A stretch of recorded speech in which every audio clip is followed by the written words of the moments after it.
देखो, आज हम लोग देखेंगे कि अमोनिया का व्यावसायिक रूप से निर्माण कैसे किया जाता है। व्यावसायिक रूप का मतलब समझता है ना, फैक्ट्री में कैसे बनते हैं, ठीक है। और फैक्ट्री में बनने के बाद जो है कोई भी कंपनी क्या चाहेगी कि बहुत कम कॉस्ट में माल मेरा बहुत ज़्यादा बने, और दूसरी बात वो ये भी चाहती है कि जो बेकार से निकलने वाले जो पदार्थ है, ठीक है ना, अवशिष्ट, वो भी खराब, मतलब कि बेकार नहीं जाए। ये किसका काम है, किसकी सोच है? कंपनी की सोच है। तो पहले हम लोग ये देखते हैं कि सबसे पहले बात को समझिए कि अमोनिया जो होता है,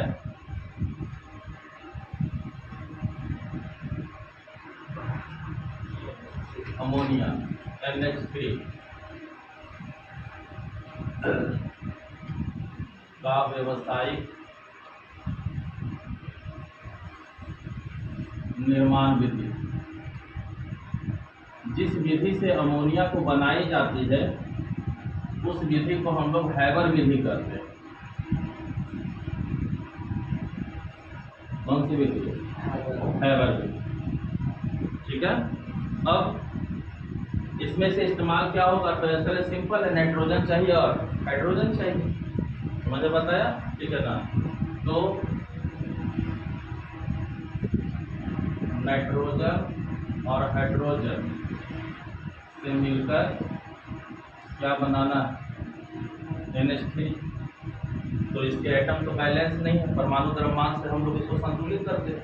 इसको संतुलित करने के लिए इसमें देखो नाइट्रोजन 2 है, जिसमें 2 लगाना पड़ गया, ठीक। तो हाइड्रोजन की संख्या कितनी हो गई? 6। तो यहाँ भी क्या लगाना पड़ेगा? 3, ठीक है। और जब यह अभिक्रिया होती है तो इस अभिक्रिया में ऊष्मा भी उत्पन्न होती है। तो एक ऐसी अभिक्रिया जिसमें उत्पाद जब बने और ऊष्मा उससे बाहर निकले, तो इसका मतलब वो अभिक्रिया ऊष्माक्षेपी होती है। यानी अभिक्रिया कैसी है?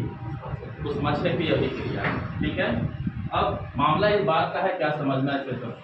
ये रिएक्शन ऐसा है जो दोनों तरफ से हो सकता है, यानी नाइट्रोजन हाइड्रोजन से मिलकर अमोनिया भी बन सकती है, और अमोनिया फिर से क्या भी बदल सकता है? नाइट्रोजन और कौन सा गैस? हाइड्रोजन गैस में। ऐसा जब रिएक्शन कोई होता है तो उसको हाफ तीर दोनों तरफ से लगाते हैं। तो मीनिंग क्या हुआ कि हमारी कंपनी जो है वो क्या बनाना चाहती है? अमोनिया का गैस। प्रॉब्लम क्या है कि कुछ ऐसी स्थितियां भी आ सकती है कि अमोनिया गैस क्या में बदल सकता है? नाइट्रोजन और हाइड्रोजन गैस में। ये दोनों क्या क्या है? तो आंसर ये दोनों गैस अमोनिया की गैस है, ठीक है। अब उसके बाद पहले इसमें इस बात को समझो कि इसके पास ये कितना मोल का है? तो आंसर इसके पास केवल कै मोल एटम।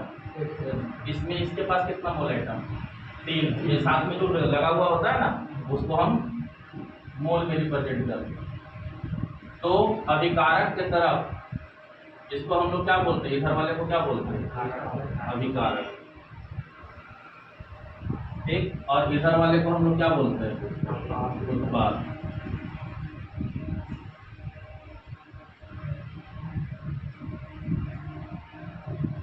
ठीक है। अभिकारक को हम लोग R से रिप्रेजेंट करते हैं, जिसको प्रोडक्ट होता है तो B से, और ये रिएक्शन हो रहा है, ठीक है। अब यहाँ गौर से देखो कि अभिकारक की तरफ नाइट्रोजन और हाइड्रोजन के कितने मोल परमाणु मिलकर के अमोनिया बनाया है? तो 3 मोल और 1 मोल, ठीक है। यानी मोल संख्या इसकी कितनी हो गई? लेकिन उत्पाद की तरफ देखो, तो उत्पाद की तरफ देखेगा तो इसकी मोल संख्या कितनी है? साथ में खाली कितना है? 2। समझ में आता है?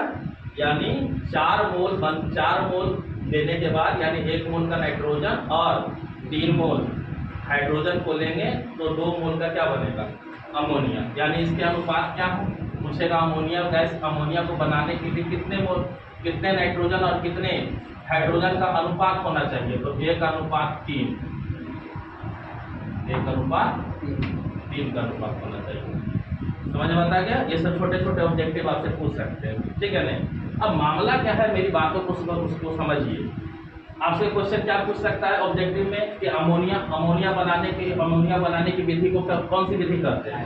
हैबर विधि करते हैं। कौन सी विधि करते हैं? हैबर विधि। ठीक, अमोनिया के लिए नाइट्रोजन और हाइड्रोजन का कितना अनुपात लेना पड़ेगा?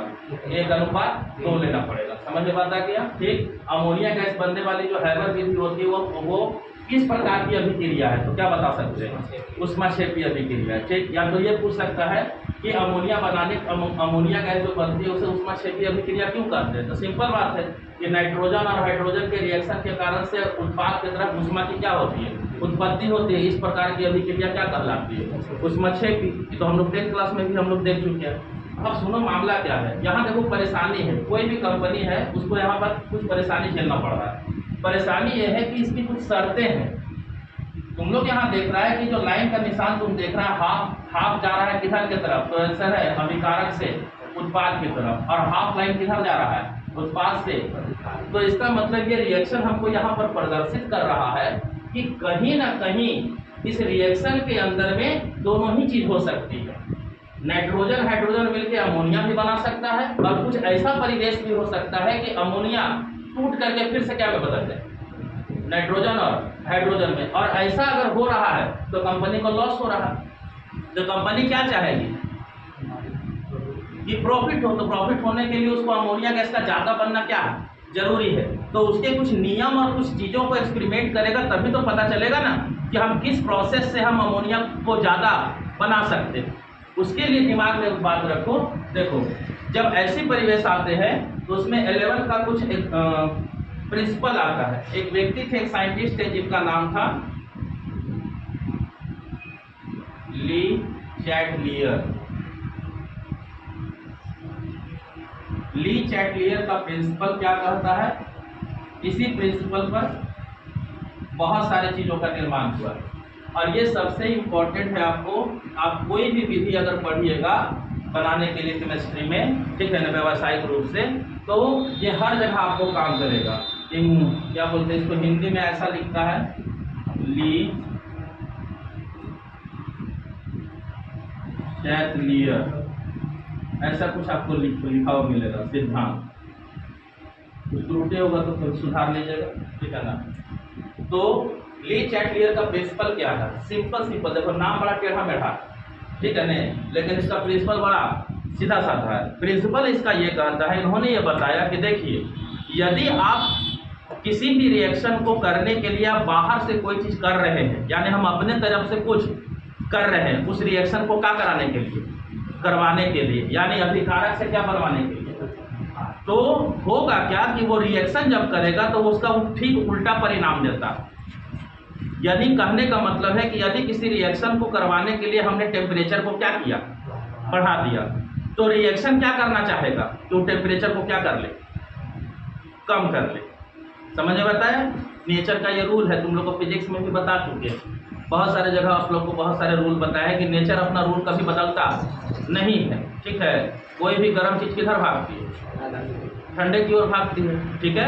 हायर चीज़ कहाँ भागती है? लोअर की ओर। हायर पोटेंशियल से करंट किधर चलता है? तो ये सब रूल है, उस रूल को हम चेंज नहीं कर सकते। उसी तरीके से रिएक्शन का भी रूल है।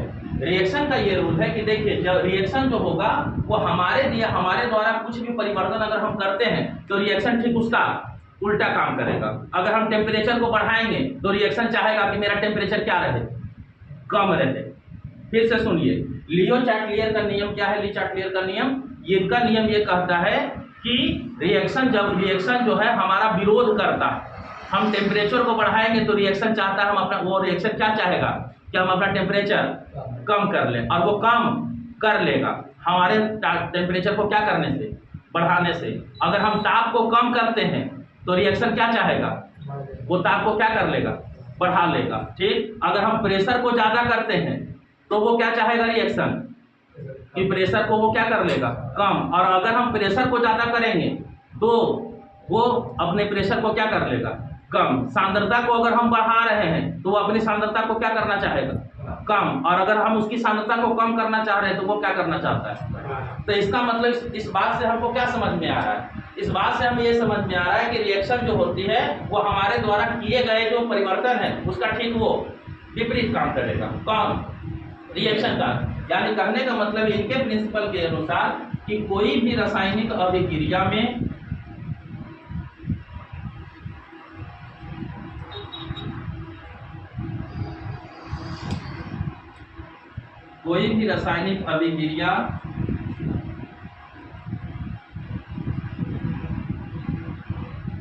बाह्य द्वारा दिए गए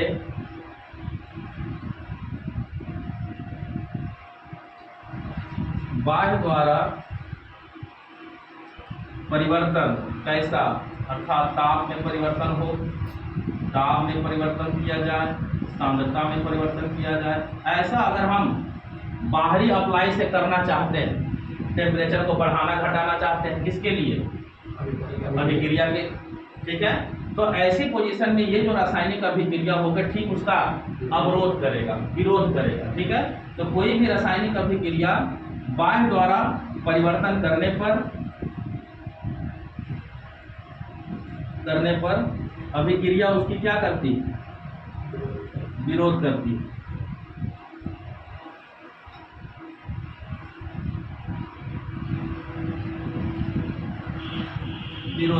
अब ये एक नियम है, रूल है, प्रिंसिपल है। अब इसी प्रिंसिपल पर सारा का सारा अभिक्रिया रिएक्शन काम करता है। अब यहाँ पर हम लोग क्या देखते हैं कि सबसे पहले कि कोई भी अगर अभिक्रिया होगा तो किसी भी अभिक्रिया को होने के लिए टेम्परेचर चाहिए, ठीक है। हम लोग को पता है कि किसी भी टेम्परेचर को देने के लिए, किसी भी अभिक्रिया को कराने के लिए एक संक्रियन ऊर्जा चाहिए। फोर्थ लेसन में हम लोग पढ़े थे कि एक एनर्जी चाहिए, अगर उस एनर्जी तक उसे नहीं पहुंचाया जाएगा तो वो फिर अभिकारक से उत्पाद में परिवर्तन नहीं करेगा। समझ में आता है? तो एक लिमिट की एनर्जी चाहिए, उस लिमिट तक अगर उसे पहुंचा दिया गया तो फिर वो रिएक्शन करना शुरू कर सकता। और अगर उसके उतना लिमिट तक, उसकी एनर्जी तक अगर नहीं हम पहुंचा पाए, ठीक है, या फिर वो नहीं पहुंच सका, तो फिर क्या नहीं बना सकता, उत्पाद का निर्माण नहीं कर सकता। तो इस एनर्जी यानी इस अभिक्रिया को होने के लिए भी एक संक्रियन ऊर्जा चाहिए। अब उसके लिए हमको जो एनर्जी देना पड़ेगा तो उसके लिए टेम्परेचर हमको देना पड़ेगा। तो अब ये पहले हमको देखना है कि इसमें दो चीजें काम करेगी। एक तो पहले ये देखना है कि इसमें अगर हमारे द्वारा अप्लाइड टेम्परेचर बढ़ाया जाए, टेम्परेचर फॉर अप्लाइड, अप्लाइड मतलब हमारे द्वारा, ठीक है, इस संकेत को समझ लीजिए। और टेम्परेचर फॉर रिएक्शन, रिएक्शन मतलब अभिक्रिया के द्वारा, ठीक है। तो ली चार्टियर के प्रिंसिपल से अगर हम अपने तरफ से अप्लाइड टेम्परेचर को अगर बढ़ाना चाहते हैं तो रिएक्शन अपने टेम्परेचर को क्या कर लेगा, कम कर लेगा। समझ में आता रहा है? और यदि हम अपने टेम्परेचर को कम करना चाहते हैं तो फिर रिएक्शन अपने टेम्परेचर को क्या कर लेगा, ज्यादा। समझ में आता रहा है? यह किस नियम के अनुसार से चल रहा है?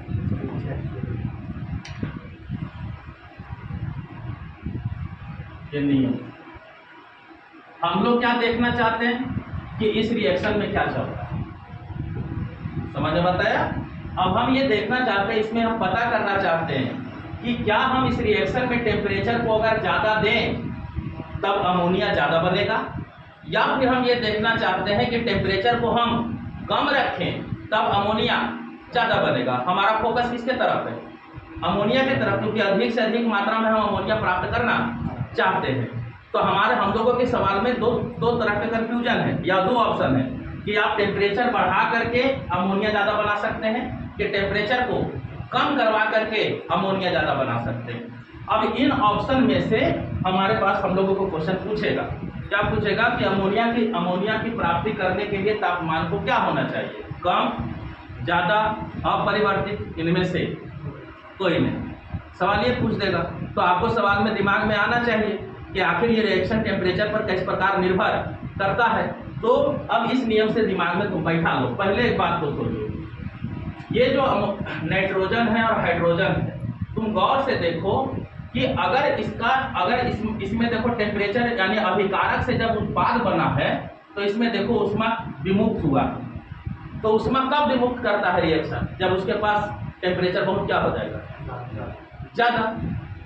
तो ये जो हमारा रिएक्शन है ये किसके बारे में बता रहे हैं, टेम्परेचर का रिएक्शन, माने सॉरी रिएक्शन ऑफ किसका, टेम्परेचर, ठीक है ना। यानी करने का मतलब है कि इन दोनों प्रोसेस में देख रहे हैं कि अभिकारक के तरफ, अभिकारक से जब हम किसके तरफ जाते हैं, प्रतिफल के तरफ, तो टेम्परेचर क्या हो रहा है,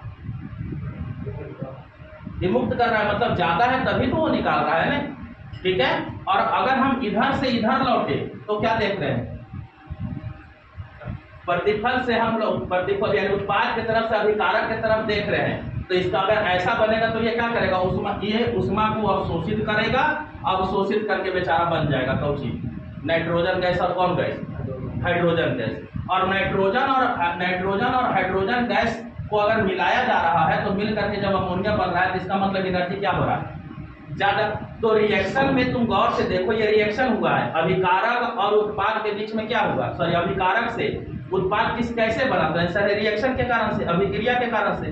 तो अभिक्रिया में यहाँ क्या हो रहा है, उत्पाद के तरफ, यानी टेम्परेचर ज्यादा है कि कम है, तो हमको कैसा टेम्परेचर देना चाहिए, यानी रिएक्शन में टेम्परेचर क्या हो रहा है, बढ़ रहा है। तो इसका मतलब क्या है कि हमको अगर हमको टेम्परेचर देना है तो अप्लाइड टेम्परेचर कैसा होना चाहिए, कम होना चाहिए। मीनिंग समझ में आ गया। इसका मतलब ये है कि जब अभिकारक से उत्पाद के तरफ हम लोग जा रहे थे, रिएक्शन में हम लोग इधर देख रहे हैं कि अभिकारक से जब हम लोग उत्पाद के तरफ देखें तो उत्पाद में हमने देखा कि इसमें क्या विमुक्त हुआ, उष्मा। तो उष्मा विमुक्त होने का मतलब है कि टेम्परेचर जो है रिएक्शन का, यानी अभिक्रिया का रिएक्शन यहाँ ज्यादा हो रहा, तो मतलब हमारे द्वारा ताप कैसा देना चाहिए, अप्लाइड टेम्परेचर फिर कैसा देना चाहिए, कम। देखो समझे बताया, ठीक है। तो इसका मतलब ये हुआ कि अगर हमको अमोनिया गैस की प्राप्ति करनी है नाइट्रोजन और हाइड्रोजन से मिला करके, तो उसका टेम्परेचर कैसा होना चाहिए, न्यूनतम। समझे बताया। इसका मीनिंग, इसका मतलब यहां से हम लोगों ने क्या निकाला कि अमोनिया गैस की प्राप्ति के लिए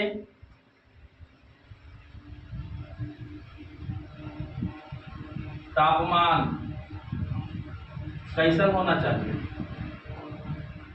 न्यूनतम होना चाहिए। लेकिन कितना न्यूनतम, यह भी एक सवाल है कि कितना न्यूनतम तक ये जाएगा। तो आंसर है कम से कम इतनी एनर्जी तो होनी चाहिए, टेम्परेचर होनी चाहिए जो संक्रियन ऊर्जा तक ये क्या कर सके, पहुंच सके। तो करीब करीब ये जो न्यूनतम मान है अमोनिया गैस के बनने के लिए जो ताप का वैल्यू है वो करीब करीब 700 से 750 केल्विन के बीच में है। हम आपको करीब करीब मान के चलो 700 केल्विन तक की, ठीक है। तो 700 केल्विन छोटा मोटा टेम्परेचर नहीं है, बहुत ज़्यादा है। और हम लोगों ने क्या लिखा है,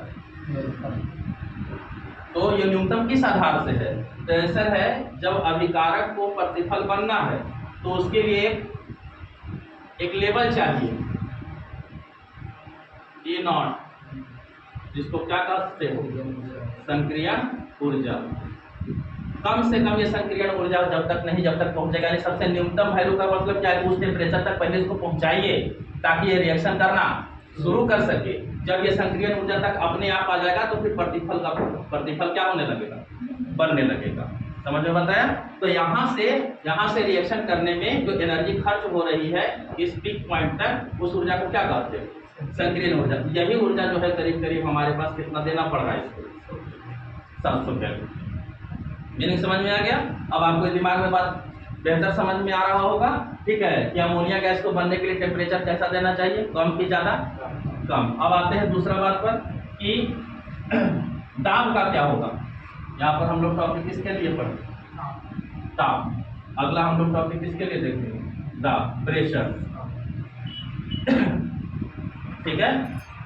अब हम लोग का सवाल ये है कि लियो चैटलियर का प्रिंसिपल क्या कहता है, कि देखिए भैया, अप्लाई प्रेशर अगर ज़्यादा दोगे तो रिएक्शन का प्रेशर कम हो जाएगा,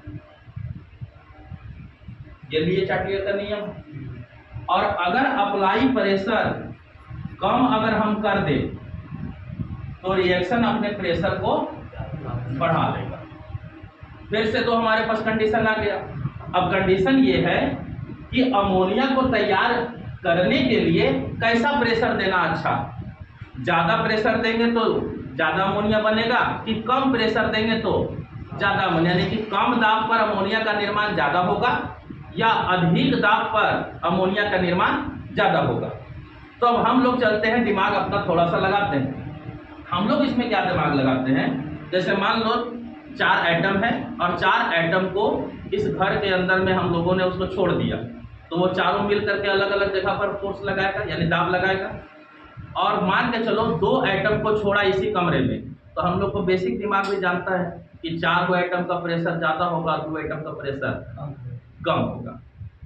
ठीक है, अब दिमाग में इस बात को यहाँ बैठाओ। यहाँ पर देखो कितने मोल हैं, यहाँ मोल कितने हैं, समझ में बात आ रहा है। अब देखो 4 मोल का प्रेशर क्या होता है और 2 मोल का प्रेशर कैसन होता है, कम। तो रिएक्शन का प्रेशर कैसन है से देखो, 4 मोल से कितना हो गया, रिएक्शन का प्रेशर कैसा है, 4 मोल से कितना प्रेशर है, यानी एटम की संख्या क्या हो गई, यानी परमाणु जो अणु बनाते हैं वो अणु की संख्या कितनी है यहाँ पर 2 है, तो 4 के बजाय यहाँ कितना हो गया। तो बताओ रिएक्शन अपना प्रेशर को क्या कर ले, तो हम लोगों को अपना प्रेशर क्या करना होगा,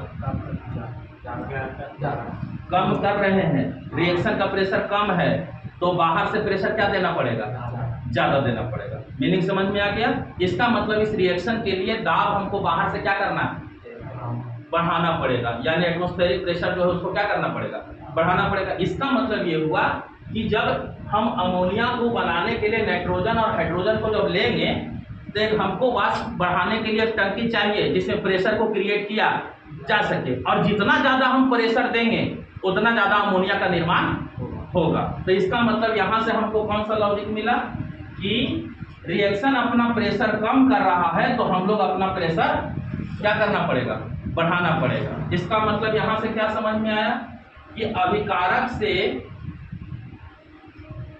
उत्पाद की तरफ अगर हम बढ़ना चाहते हैं तो प्रेशर और रिएक्शन का प्रेशर कैसा है, कम, तो अप्लाइड प्रेशर कैसा होना चाहिए।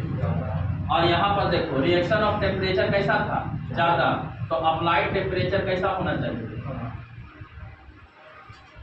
समझ में बता गया, कोई दिक्कत, यहाँ तक कोई परेशानी तो नहीं होना चाहिए। ठीक, अब इसमें से सवाल तुमसे पूछा जाएगा तो जी कि अमोनिया गैस की प्राप्ति के लिए बताइए दाब कम होना चाहिए, ज़्यादा दिया जाएगा, अपरिवर्तित इनमें से कोई नहीं, तो कैसा दाब देना, ज़्यादा। ज़्यादा बोले तो उच्च दाब। ठीक है, तो इसका मतलब NH3 की प्राप्ति के लिए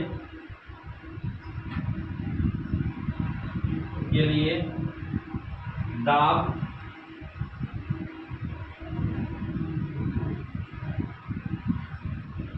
उच्च दाब की क्या है, आवश्यकता। ठीक है, ये प्रेशर करीब है तुम्हारा 200 से लेकर के करीब 500 एटमॉस्फेरिक प्रेशर तक।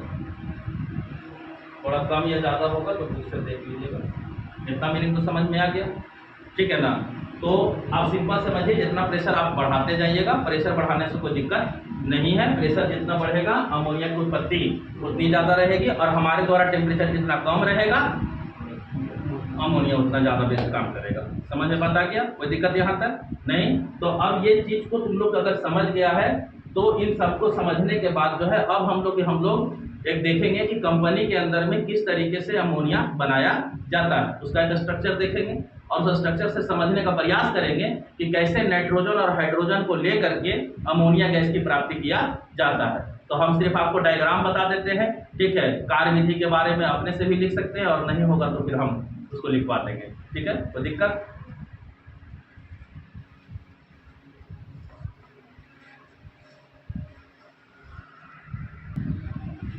देखो अब हम लोग जो है अमोनिया गैस की प्राप्ति होने के लिए जो व्यावसायिक कार्यविधि है, यानी फैक्ट्री में अमोनिया गैस की प्राप्ति कैसे किया जाता है, उसका हम लोग एक स्ट्रक्चर देखेंगे और उस स्ट्रक्चर के बेसिस पर हम लोग इस बात को समझ लेंगे कि अमोनिया गैस जो है किस प्रकार प्राप्त किया जाता है। ठीक है। तो सबसे पहले इसमें देख लो कि अभी तुम लोग कुछ देर पहले हम लोगों ने इसमें देखा था कि अमोनिया गैस को बनने के लिए जो अभिकारक से जब प्रतिफल का जब वो निर्माण करना चाहता है तो अभिक्रिया होने के लिए एक संक्रियन ऊर्जा चाहिए। तो उस संक्रियन ऊर्जा के लिए उत्प्रेरक की आवश्यकता पड़ती है, यानी जो एनर्जी को वहाँ तक लेके जा सके। तो यहाँ पर उत्प्रेरक के रूप में हम लोग आयरन ऑक्साइड को लेंगे, फेरिक ऑक्साइड को, ऑक्सीजन के साथ में इसे। फेरिक ऑक्साइड उत्प्रेरक का काम करेगा और उत्प्रेरक को जो मदद करता है उसे हम वर्धक कहते हैं, मुझे कहते हैं वर्धक। तो इसमें मोबिडियम जो है वो उत्प्रेरक को मदद करेगा क्या करने में, नेसेसरी रिएक्शन का टेम्परेचर को क्या कराने में, बढ़वाने में, यानी संक्रियन ऊर्जा तक वो क्या करेगा, पहुंचाएगा। कौन कितना केल्विन करीब करीब बताएं, 700 केल्विन के करीब में था। ठीक है, तो इसका मतलब ये हुआ कि टेम्परेचर को बढ़ाने के लिए चाहिए। दूसरा एक चीज हम लोगों ने क्या देखा था, टेम्परेचर को कम करना है कि ज़्यादा, याद करो टेम्परेचर को कम करना है, लेकिन कितना कम करना है, आंसर उस संक्रियन ऊर्जा तक तो पहुंचाना है। तो 700 केल्विन तक पहुंचना भी इतना आसान नहीं। तो 700 केल्विन तक पहुंचाने के लिए हम लोग उत्प्रेरक और वर्धक का इस्तेमाल कर लिए, और इस रिएक्शन को पूरा थोड़ा करवाने के लिए एल्युमिनियम ऑक्साइड और पोटेशियम ऑक्साइड की जरूरत है, क्योंकि हम लोग इस बात को पहले से जानते हैं कि पोटेशियम हल्के से ऑक्सीजन में जल जाता है, टेम्परेचर को क्या कर सकता है, बढ़ा सकता है। तो अब इतना सारा बात समझ में आ गया। उसके बाद एक बात उन लोग क्या देखा कि इस रिएक्शन को करवाने के लिए हमको प्रेशर देना भी पड़ेगा, यानी बाहर से प्रेशर कैसा देना, ज़्यादा। तो उसके लिए भी हमको हमारे पास एक व्यवस्था होनी चाहिए ताकि हम इस रिएक्शन का प्रेशर को क्या कर सके, बढ़ा सके। ताकि हम प्रेशर बढ़ाएंगे तो रिएक्शन अपने प्रेशर को क्या करेगा, कम, और कम करने के कारण से तुमको पता है कि वो रिएक्शन अभिकारक से किसकी ओर जाएगा, प्रतिफल की ओर। समझ में आ गया। ठीक है, तो अब देखो, अब इस स्ट्रक्चर में हम लोग बताते हैं, हम लोग एक प्रवेश नलिका लेते हैं दोस्तों, दो प्रवेश नलिका है ये, जिसमें से दोनों गैस जाएगी। एक से एंट्री लेगा नाइट्रोजन और एक से एंट्री लेगा हाइड्रोजन गैस। समझ में इतना बात आया। ये दोनों गैस जाकर के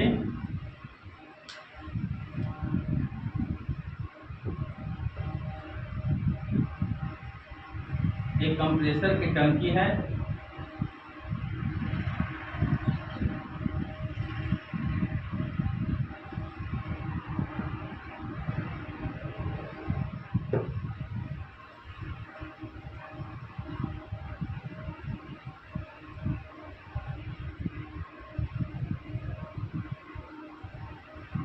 और इस कंप्रेसर की टंकी में ये दोनों एंट्री करेगा।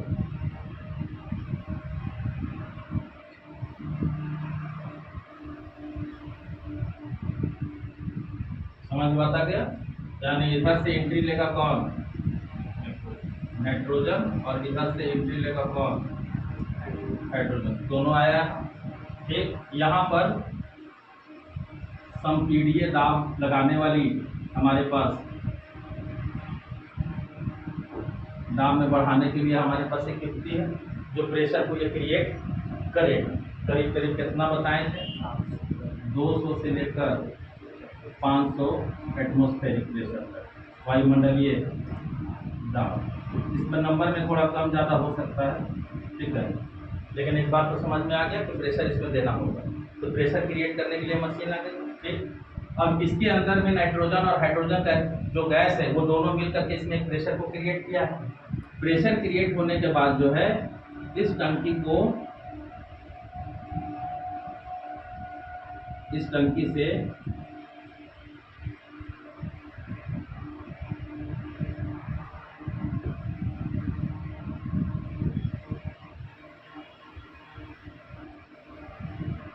यहाँ पर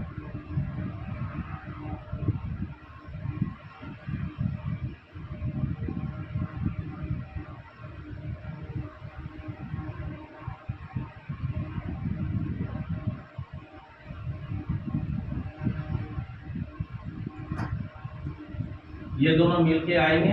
कौन कौन इसमें से मिलेगा, नाइट्रोजन और हाइड्रोजन, ये दोनों मिलेगा। प्रेशर क्रिएट हो गया। प्रेशर क्रिएट होने के बाद ये अभिक्रिया होने के लिए दोनों एक जगह पे आएंगे। रिएक्शन टंकी हो गया है। इस रिएक्शन टंकी में कौन कौन काम करेगा? उत्प्रेरक में आ जाएगा कौन? फेरिक ऑक्साइड, ऑक्साइड के रूप में होगा। फिर उसके बाद वर्धक के रूप में मोबिलिडियम, और साथ में इसको मदद करेगा रिएक्शन को कराने के लिए Al2O3 और कौन? H2O, सॉरी H2O कहते हैं, पोटेशियम ऑक्साइड। ये इसको ये रिएक्शन में मदद करेगा। ठीक, अब यहाँ देखो, इस रिएक्शन में जब ये आएगा तो इसका मतलब ये होगा कि इससे में इस रिएक्शन के अंदर में N2 + 3H2 जब रिएक्शन करेगा तो रिएक्शन करके बनाएगा 2 NH3। रिएक्शन बना तो हम लोग पहले से ये जानते हैं कोई भी रिएक्शन में प्रतिफल जो होता है उत्पाद 100 to 100% नहीं बन पाता। तो मामला यह है कि जब ये रिएक्शन होता है तो इस पूरे रिएक्शन के अंदर में केवल और केवल 15 से 20% ही अमोनिया की प्राप्ति होती है, या कह सकते हैं 10 से इतने ही परसेंट की बनती है। कौन सी? अमोनिया।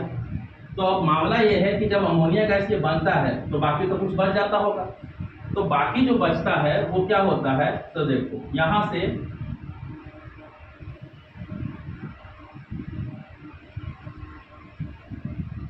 इसके साथ कौन कौन बन रहा है? देखो 15 से 20% कौन बन रहा है? अमोनिया। तो बाकी इसका मतलब बाकी नाइट्रोजन और हाइड्रोजन अमोनिया नहीं बना पाया। तो जो नाइट्रोजन और हाइड्रोजन अमोनिया नहीं बना पाया वो भी इधर से गुजरेगा, और अमोनिया भी इसी रास्ते से क्या होगा? इसी पाइप से क्या होगा? गुजरेगा। अब इस पाइप से हम लोगों ने इस पाइप के अंदर कौन कौन ऐसे देखो, इस पाइप के अंदर में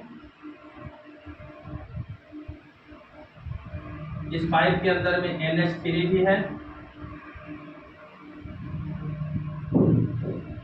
नाइट्रोजन भी है, और कौन है? ये तीनों इस पाइप से जा रहे हैं। और इस पाइप को हम लोगों ने क्या किया है कि आगे जा करके इसे एक संघनक पाइप बना दिया। संघनक मतलब समझता है नहीं? Compressor machine. संघनक का मतलब ये जा रहा है गैस बन के, और ये क्या काम करेगा?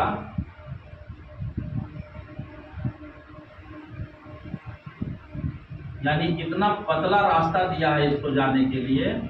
ये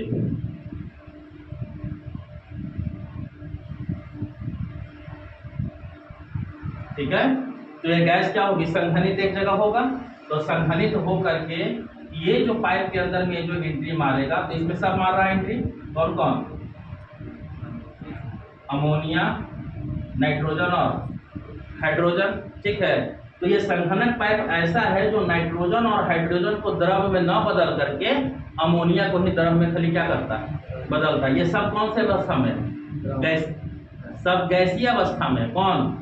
अमोनिया भी गैस है, नाइट्रोजन भी गैस है, और हाइड्रोजन भी, क्योंकि 10 से 20% की अमोनिया की क्या हुई है? प्राप्ति हुई। तो बाकी जो हमारा नाइट्रोजन और हाइड्रोजन है वो तो अमोनिया नहीं बना पाया, तो वो अमोनिया भी गैस, वो नाइट्रोजन और हाइड्रोजन भी गैस के रूप में है, और अमोनिया भी गैस के रूप में। अब ये जो संघनक वाली जो पाइप है, संघनित पाइप, ये क्या काम करता है? तो आंसर है NH3 जो गैस अवस्था में है इसको वो किस फॉर्म में बदलता है? तो आंसर है लिक्विड के फॉर्म में। ये काम किसका? तो आंसर है संघनित पाइप का। बाकी सवाल तुम कर सकता है कि नाइट्रोजन और हाइड्रोजन के लिए क्यों नहीं होगा? घनत्व डेंसिटी का डिफरेंस हो जाता है, तो जिसकी डेंसिटी हम लोग जानते हैं कि ज़्यादा माने कि ज़्यादा रहेगा, तो वैसे प्रोसेस में वो से ज़्यादा हम दबा कर देंगे, तो इसका मतलब है वो गैस से क्या में बदल जाता है? द्रव में।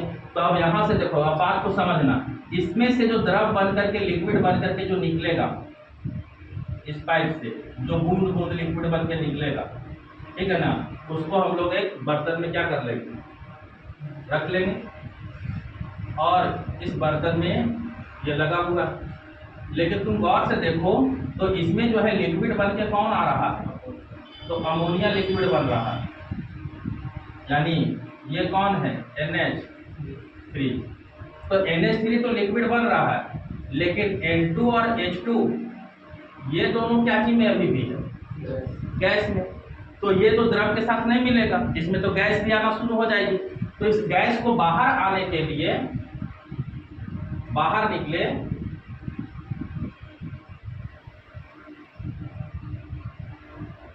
तो इस रास्ते से ये नाइट्रोजन और हाइड्रोजन क्या होगा, बाहर निकलेगा। अब तुम बताओ, नाइट्रोजन और हाइड्रोजन फिर इससे बाहर निकल के अगर फेंका जाए, माने हवा में उड़ जाए, तो लॉस है कि प्रॉफिट है कंपनी को? क्यों? क्योंकि नाइट्रोजन या हाइड्रोजन से तो बन रहा है अमोनिया।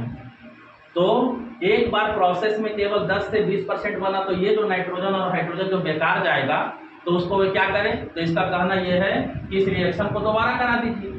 अगर इसी नाइट्रोजन और हाइड्रोजन को फिर से इसी टंकी में लेके चले आइए। समझ में बताया? तो इसको एक प्रेशर देने वाला मशीन चाहिए वहां से फिर से, ताकि वो प्रेशर कर सके। तो यहां से जो नाइट्रोजन और हाइड्रोजन तो जो गैस जो बाहर निकल रही है, इसके पास इस रास्ते से जो जाएगा, उसके लिए यहाँ पर हम लोग एक फिर से क्या बनाएंगे? तो आंसर है यहाँ पर एक पाइप की टंकी, प्रेशर टंकी देंगे, ठीक है ना? दाब वाली एक क्या देंगे? टंकी। और ये टंकी इस प्रेशर को और क्या करेगा? बढ़ाएगा। और यहाँ से फिर ये नाइट्रोजन और हाइड्रोजन दोनों निकलेंगे और फिर से कौन से टंकी में आ जाएगा? रिएक्शन वाली टंकी। तो जो वेस्ट चला जा रहा था नाइट्रोजन और हाइड्रोजन, N2 H2, ये इसी रास्ते से ऐसा गया, प्रेशर बढ़ी, दोनों फिर आकर के इसमें आ गया, अभिक्रिया की टंकी है। तो ये प्रोसेस हमेशा चलते रहेगा, हर बार 20% वो अमोनिया बनाएगा। समझ में बात आ गया? ठीक है नहीं? अब अमोनिया जो है यहाँ पर हमको लिक्विड के फॉर्म में मिल रहा है, यानी किस फॉर्म में? द्रव के फॉर्म में। इसे हम सूखा के फॉर्म में, यानी इसको हम क्या करना चाहते हैं? पाउडर के जैसा हम लोग बनाना चाहते हैं, ठीक है? तो इसके लिए हम लोग यूज जो करते हैं वो कैल्शियम ऑक्साइड का उपयोग करके इसे ड्राई किया जाता है। कैल्शियम ऑक्साइड का उपयोग कर इसे हम क्या करते हैं? ड्राई करते हैं। ड्राई माने सुखाते हैं। समझ में बात आ गया? तो अब दिमाग में आपको प्रोसेस समझ में आ रहा है कि हमारा जो बिना N2 और H2 जो बेकार चला जा रहा था वो बेकार जाना नहीं चाहिए। फिर से ये आएगा, फिर से 10% अमोनिया बनाएगा, फिर से N2 और H2 जब नहीं बन पाया होगा, ये इसी रास्ते से निकल करके फिर पाइप से फिर चला जाएगा। ये प्रोसेस चलते रहेगा और हमेशा अमोनिया बनते रहेगा। और अमोनिया को निकालने के लिए यहाँ पर एक तो पाइप लगा दीजिए, जहाँ से आप हमेशा अमोनिया को क्या कर सकते हैं? बाहर निकाल सकते हैं।